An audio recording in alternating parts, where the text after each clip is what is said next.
Hello বন্ধুরা, কেমন আছো তোমরা সবাই? আশা করি তোমরা সবাই অনেক ভালো আছো, সুস্থ আছো। আমরাও কিন্তু মোটামুটি আছি। দেখো আমাদের গাছে কত সুন্দর গোলাপ ফুটেছে, আর এই কালারটা এত পছন্দের আমার, কি বলবো। আর দেখো লঙ্কা গাছে কিন্তু অনেক লঙ্কা হয়েছে। আর এই দেখো ড্রাগন গাছ এখনও ফুল আসেনি, আসবে। তো আজকে তো উঠতে অনেকটা দেরি হয়ে গেছিলো, আর দেখবে ঘুম থেকে উঠতে দেরি হয়ে গেলে তো স্বভাবতই সব কাজে দেরি হয়ে যায়। তো যাই হোক, ফ্রেশ হয়ে বাসি ঘর ঝাড় দিয়ে ওটা জামা কাপড় ছিল সেটা ছাদে মেলে নিচে এসেছিলাম। তারপরে তো চা করে নিলাম, তারপরে ব্রেডটা সেঁকে নিলাম। এরপরে দেখো বাবানের জন্য লেবুর রস করে নিয়েছিলাম, আর আমি কিন্তু চা দিয়ে বিস্কিট দিয়ে ব্রেড দিয়ে খেয়ে নিয়েছিলাম। তারপরে তো ব্রেকফাস্টে যে টুকটাক বাসন, চায়ের বাসন, সেগুলো আমি ধুয়ে নিয়েছিলাম। আর ওদিকে বাবান যা শুরু করেছে তোমাদের কি বলবো, এত জল ঘাটতে ভালোবাসে, কি বলবো বলো। আর মাঝে মাঝে কিন্তু হাঁচিও দিচ্ছে। এত যদি একটা বাচ্চা জল ঘাটে, শুনবেই না, খালি জল দাও ওকে, তাহলেই ও শান্তি।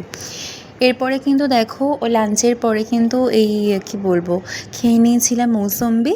আর আমি কিন্তু আজকে দই দিয়ে ভাত খেয়েছিলাম, আর মাছ ভাজা ছিল। তারপরে কিন্তু দই দিয়ে ভাতটা খেয়েছিলাম। আর ওদিকে তো আজকে তো ছেলের ভ্যাকসিন আছে, তো ও মা বললো তাহলে আসবি যখন দুদিন তাহলে থেকে যা। তো ভাবলাম তাহলে তো সন্ধেবেলায় ভ্যাকসিন আছে, ডাক্তার বসবে, তাই জামা কাপড়গুলো একটু তাই দুপুরেই ধুয়ে দিয়েছিলাম।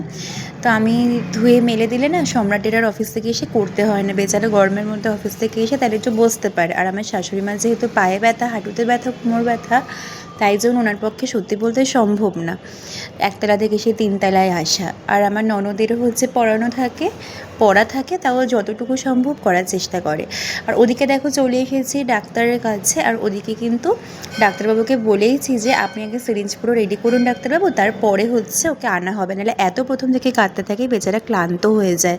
এই দেখো বন্ধুরা, কি এত কি বলবো, একদম ভালো লাগে না ওকে, এই সময় আমরা যেতে, কিন্তু মনও মানে না বাড়িতে ওকে দেওয়া হচ্ছে। যাই হোক, তো তারপরে তো বাড়িতে চলে এসেছিলাম। আর কালকে যেটা পাতাবাহার গাছ কিনেছিলাম সেটা না কেমন একটা পাতাগুলো কেমন একটা হয়ে গেছে। তো আজকে তাই শ্রেণীকেতনে গেছিলাম, তো ওই কাকু চেঞ্জ করে দিয়েছে। বাড়িতে এসে চা খেয়ে নিয়েছিলাম, তারপরে কিন্তু লাড্ডুও খেয়ে নিয়েছিলাম বেশ কিছুক্ষণ পরে, অনেকটা খিদে পেয়ে গেছিলো।